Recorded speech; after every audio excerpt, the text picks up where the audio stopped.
Hello students, आपका फिर से स्वागत है हमारे यूट्यूब चैनल स्टडी पॉइंट्स में। और आज हम आपको कराने जा रहे हैं क्लास 10th के मैथ्स का चैप्टर नंबर 3।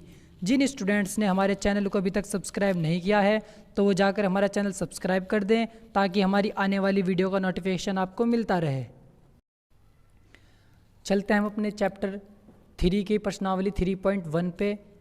और क्वेश्चन करने से पहले हमें थोड़ा सा चैप्टर को समझना होगा। चैप्टर का नाम है दो चर वाले रैखिक समीकरण युग्म। अभी तक हमने जो चैप्टर नंबर 2 में पढ़ा था उसमें हमारे पास जो समीकरण थी उसमें एक चर आता था, इसमें हमारे पास दो चर आएंगे।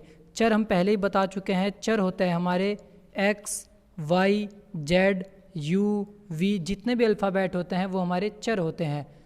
इस प्रश्नावली में हमारे पास जो चर आएंगे वो दो आएंगे। और रैखिक का मतलब होता है एक, यानी कि जो हमारे चर होगी जो उसकी घात होगी। रैखिक का मतलब होता है घात एक, जो हमारे चर की घात होगी वो एक होगी।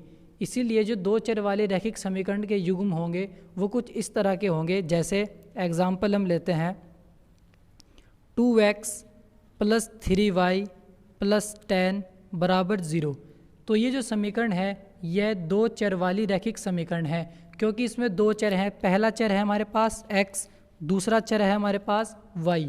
दो चर वाले हैं और इनके जो रैखिक समीकरण है इनकी पावर एक होने की वजह से इनका नाम रैखिक समीकरण है। यहाँ पर x की पावर भी एक है और y की पावर भी एक है, और इसमें दो चर हैं, एक x और एक y। तो ये समीकरण हमारी हो गई दो चर वाली रैखिक समीकरण। अगर हम इसके व्यापक समीकरण की बात करें, व्यापक समीकरण, तो दो चर वाले समीकरण की व्यापक समीकरण होती है हमारी ax + by + c = 0। यहाँ पर भी वही x चर है, y भी चर है। जो a है वो इस x का गुणांक है, जो b है वो y का गुणांक है, और जो c है वो एक अचर पद है, यानी कि यहाँ पर एक नंबर है। अगर हम इस व्यापक समीकरण की तुलना इस समीकरण से करते हैं तो हमें पता चलता है कि यहाँ पर a की वैल्यू 2 है, क्योंकि यहाँ पर x का गुणांक 2 है। तो a की वैल्यू 2 है।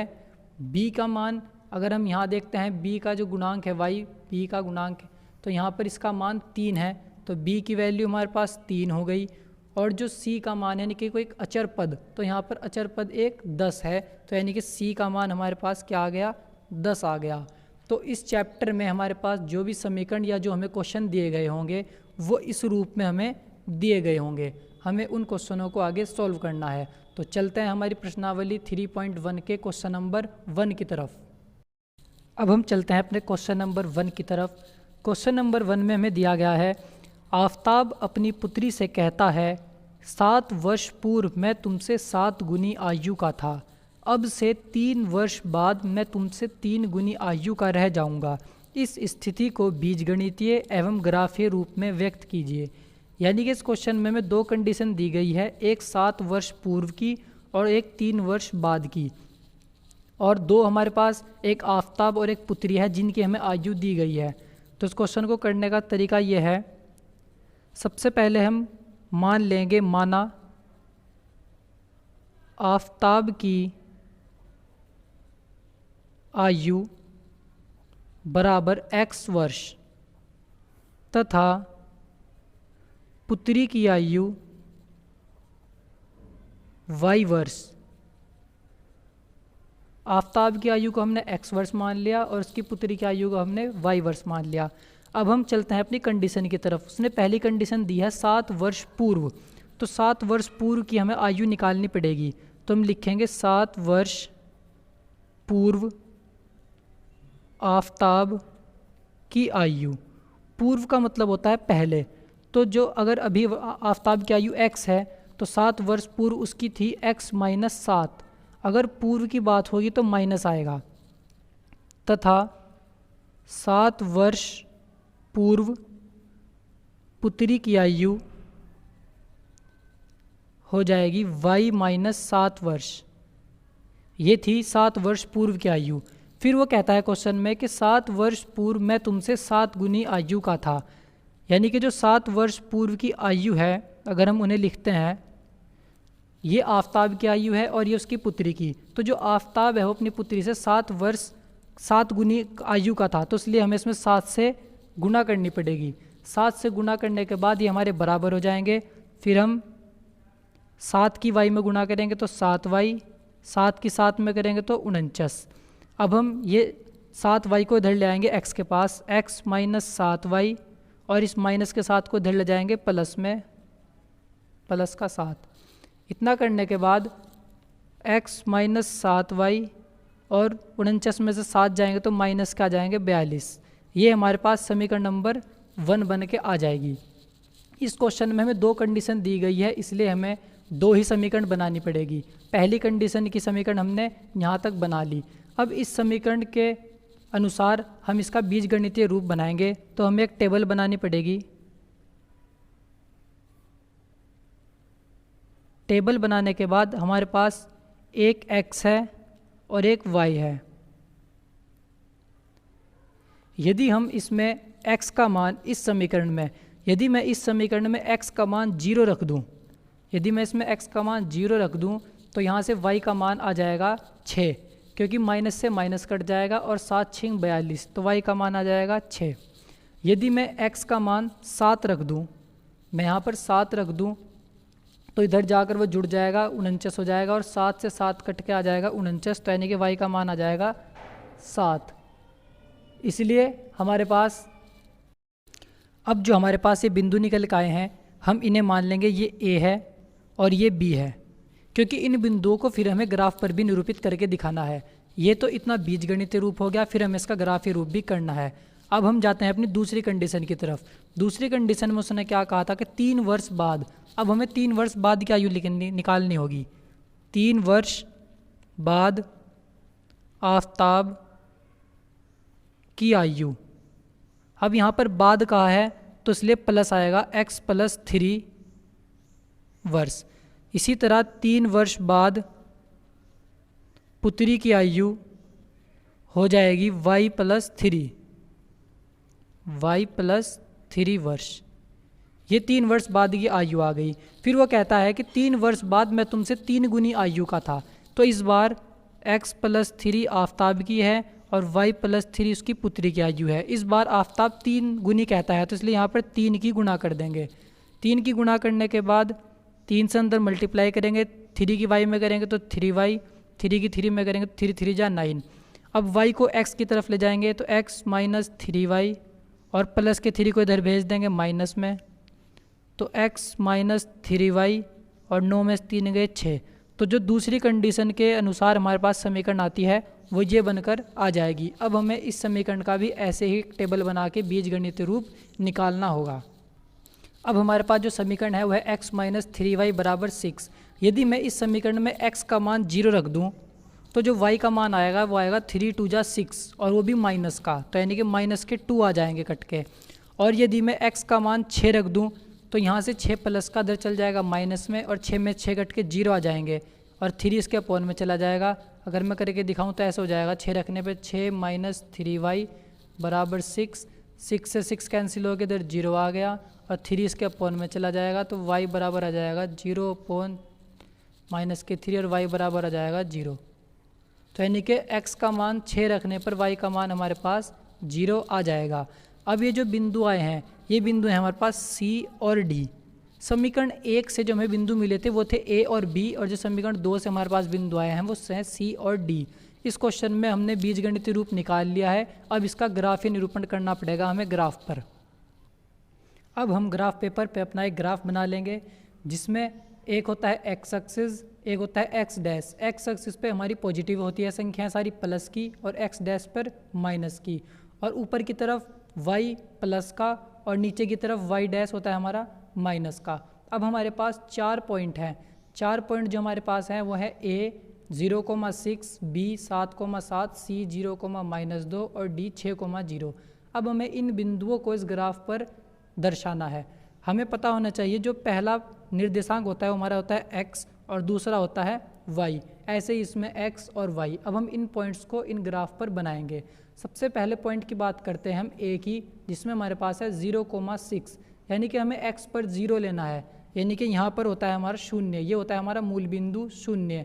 तो यानी कि हमें x पर 0 है, यानी कि कहीं नहीं जाना, और y पर चलना है 6, वो भी प्लस का। तो हम ऊपर की तरफ चलेंगे 1 2 3 4 5 6।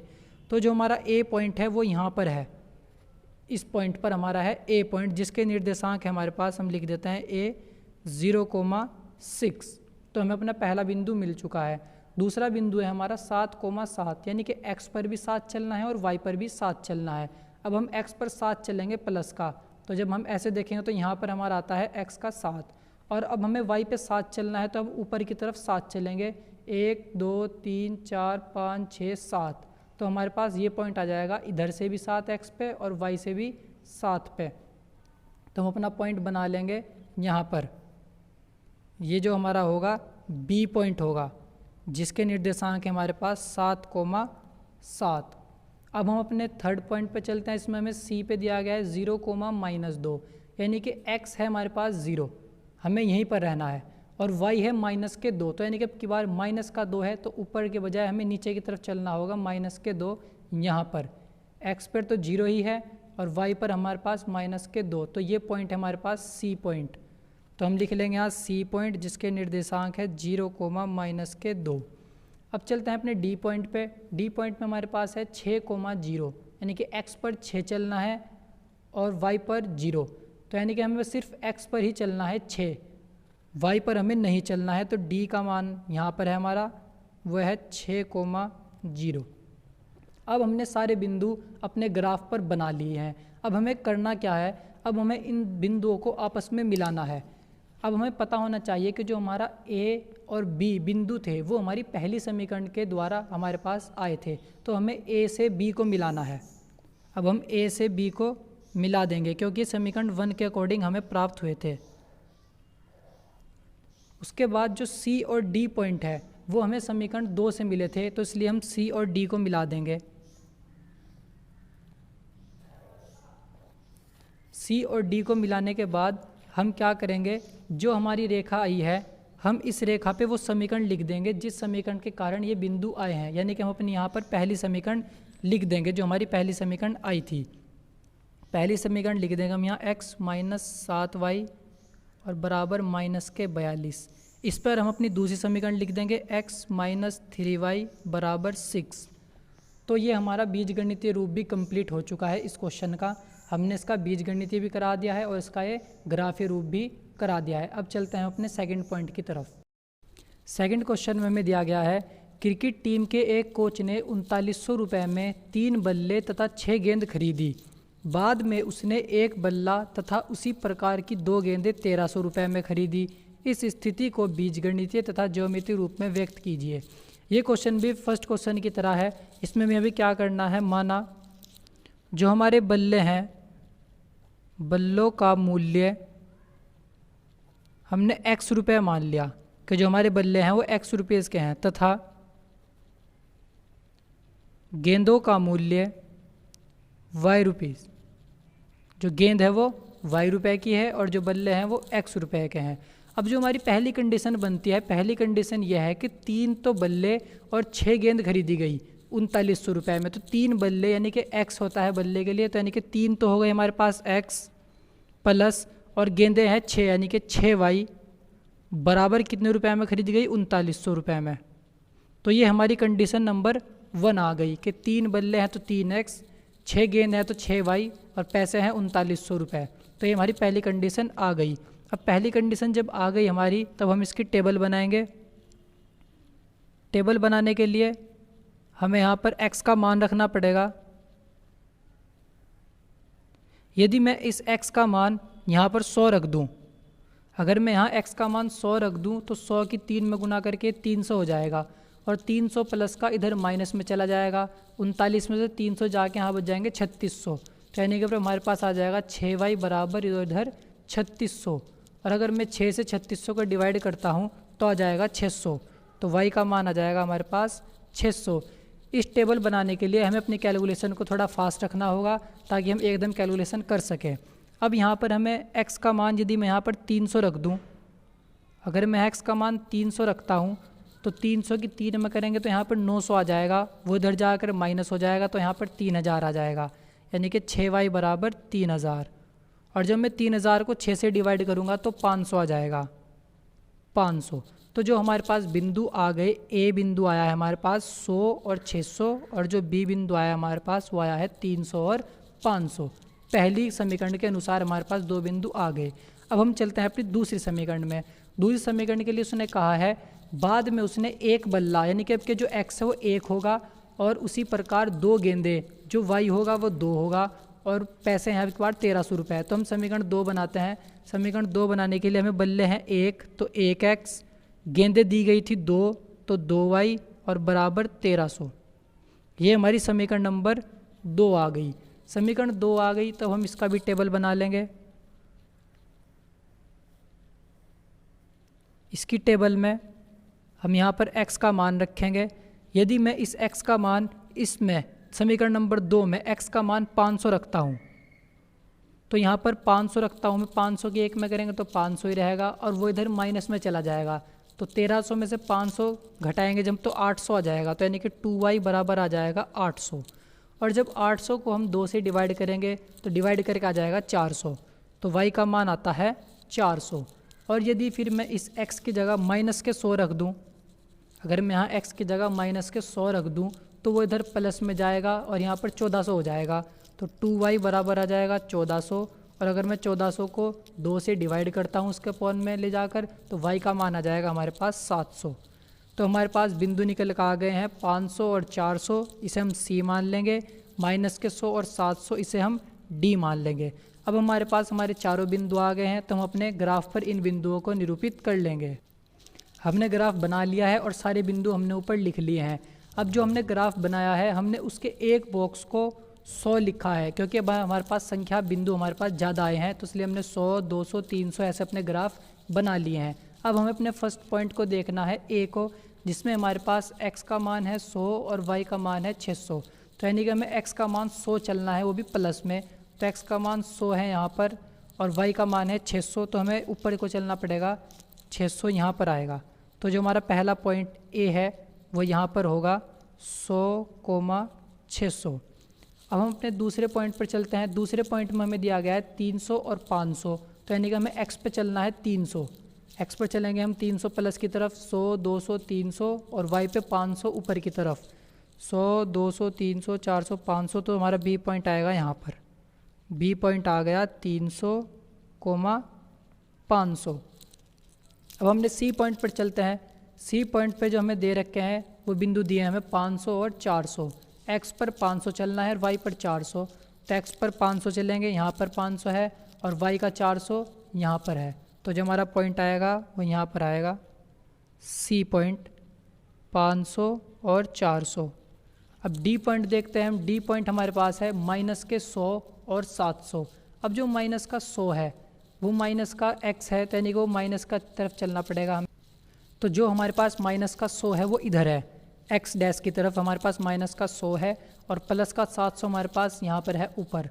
तो एक बॉक्स तो इसका यहाँ से 100 का और 700 पे हम यहाँ पर आ जाएंगे। तो जो हमारा डी पॉइंट होगा वो यहाँ पर होगा, डी माइनस के 100 और 700। अब ये चारों पॉइंट हमारे एक लाइन में आ रहे हैं। अब हम इन चारों पॉइंट को आपस में मिला देंगे, इन चारों पॉइंट को आपस में हम मिला देंगे। अब चारों बिंदुओं को मिलाने पर कुछ इस प्रकार का हमारा ग्राफ बन जाएगा, और यहाँ पर हमें जो ए और बी बिंदु थे वो समीकरण 1 के कारण प्राप्त हुए थे। तो हम यहाँ पर समीकरण 1 लिख देंगे, हमने एरो लगाकर यहाँ पर समीकरण 1 को लिख देंगे। समीकरण 1 थी 3x + 6y बराबर 3900। और जो सी और डी बिंदु थे वो हमें समीकरण 2 के लिए मिले थे, तो हम समीकरण 2 यहाँ पर लिख देंगे। समीकरण 2 थी x + 2y बराबर 1300।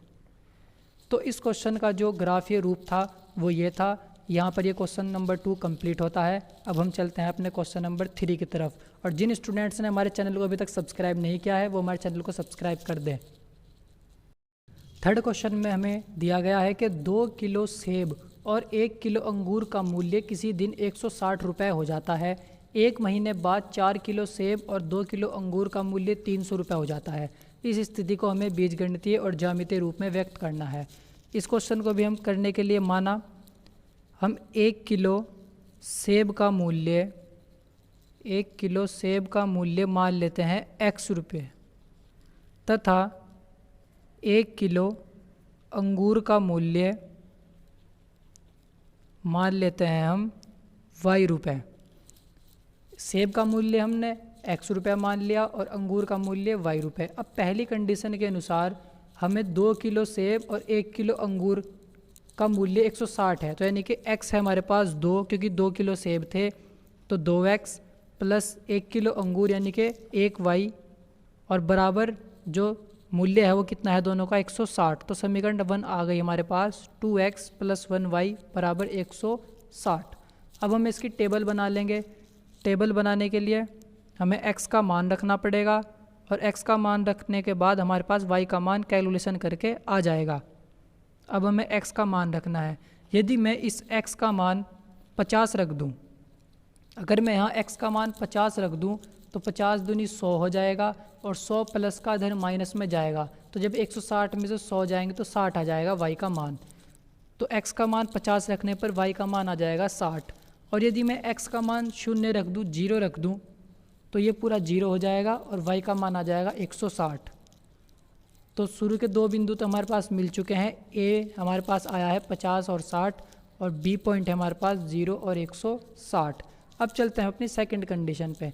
सेकंड कंडीशन है हमारी कि 1 महीने बाद 4 किलो सेब यानी कि आपके 4x आएगा और 2 किलो अंगूर यानी कि 2y, 4x प्लस 2y बराबर मूल्य है ₹300।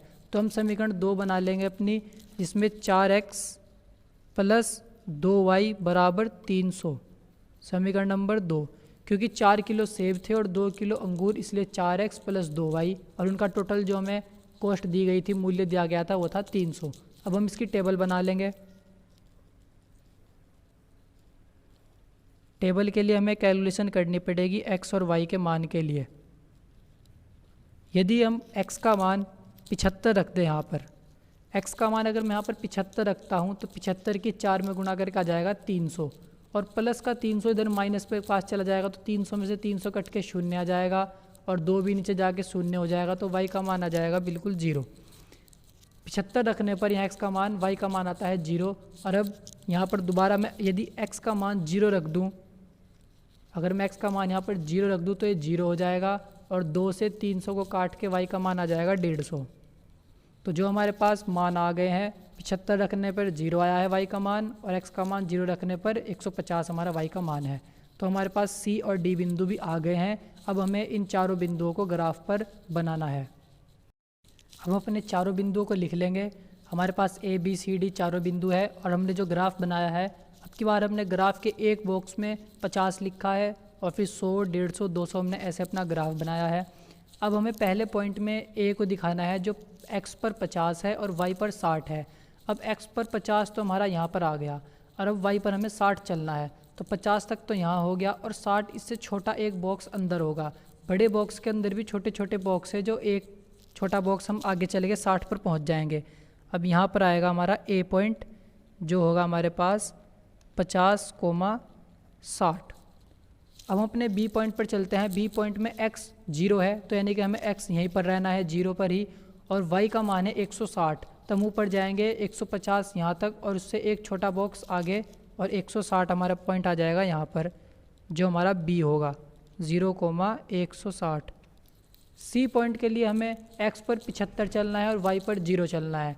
x अक्ष पर हम 50 और उससे थोड़ा सा आगे चलेंगे यहाँ पर 75, इसके हाफ पर यहाँ पर है हमारे पास C पॉइंट जिसके निर्देशांक है 75,0। x पर हमने 75 चला है और y पर 0 है, तो इसलिए हमें y पर ऊपर जाने की और नीचे जाने की कोई ज़रूरत नहीं है। D हमें दिया गया है 0 और 150। x एक्सिस पर हम 0 यानी कि यहीं रहेंगे और y एक्सिस पर हमें चलना है 150 ऊपर की तरफ, तो 150 हमारा है यहाँ पर। B पॉइंट था 160 और D पॉइंट है 150, तो हमें इससे थोड़ा सा पीछे रहना है यहाँ पर 150 पे। यहाँ पर है हमारा D पॉइंट जिसका निर्देशांक है 0,150। अब हम इन पॉइंट को मिला लेंगे। A और B को अलग से मिलाएंगे और C और D को अलग से। अब हम A और B को मिला लेंगे। A और B को मिलाने के पास हमारे पास ये लाइन मिल जाएगी हमें, और अब हमें C को और D को मिलाना है। ये लाइन बहुत ही क्लोज जाएंगी क्योंकि हमारे पास जो मान है वो पास पास ही आए हैं इनके मान। ये हमारा ग्राफ कुछ इस प्रकार बन जाएगा। इस प्रकार ये ग्राफ बन जाएगा और ये क्वेश्चन हमारा कंप्लीट हो जाएगा। ऐसे 3.1 के तीनों क्वेश्चन हमने कंप्लीट करा दिए गए हैं। आशा करते हैं हम अपने चारों बिंदुओं को लिख लेंगे। हमारे पास A B C D चारों बिंदु है और हमने जो ग्राफ बनाया है, अब की बार हमने ग्राफ के एक बॉक्स में 50 लिखा है और फिर 100, 150, 200 हमने ऐसे अपना ग्राफ बनाया है। अब हमें पहले पॉइंट में A को दिखाना है जो x पर 50 है और y पर 60 है। अब x पर 50 तो हमारा यहाँ पर आ गया और अब y पर हमें 60 चलना है, तो 50 तक तो यहाँ हो गया और 60 इससे छोटा एक बॉक्स अंदर होगा। बड़े बॉक्स के अंदर भी छोटे छोटे बॉक्स है, जो एक छोटा बॉक्स हम आगे चले गए 60 पर पहुँच जाएंगे। अब यहाँ पर आएगा हमारा A पॉइंट जो होगा हमारे पास 50,60। अब हम अपने B पॉइंट पर चलते हैं। B पॉइंट में x 0 है, तो यानी कि हमें x यहीं पर रहना है 0 पर ही, और y का मान है 160, तो हम ऊपर जाएंगे 150 यहाँ तक और उससे एक छोटा बॉक्स आगे और 160 हमारा पॉइंट आ जाएगा यहाँ पर, जो हमारा B होगा 0,160। C पॉइंट के लिए हमें x पर 75 चलना है और y पर 0 चलना है। x अक्ष पर हम 50 और उससे थोड़ा सा आगे चलेंगे यहाँ पर 75, इसके हाफ पर यहाँ पर है हमारे पास C पॉइंट जिसके निर्देशांक है 75,0। x पर हमने 75 चला है और y पर 0 है, तो इसलिए हमें y पर ऊपर जाने की और नीचे जाने की कोई ज़रूरत नहीं है। D हमें दिया गया है 0 और 150। x एक्सिस पर हम 0 यानी कि यहीं रहेंगे और y एक्सिस पर हमें चलना है 150 ऊपर की तरफ, तो 150 हमारा है यहाँ पर। B पॉइंट था 160 और D पॉइंट है 150, तो हमें इससे थोड़ा सा पीछे रहना है यहाँ पर 150 पे। यहाँ पर है हमारा D पॉइंट जिसका निर्देशांक है 0,150। अब हम इन पॉइंट को मिला लेंगे, A और B को अलग से मिलाएंगे और C और D को अलग से। अब हम A और B को मिला लेंगे।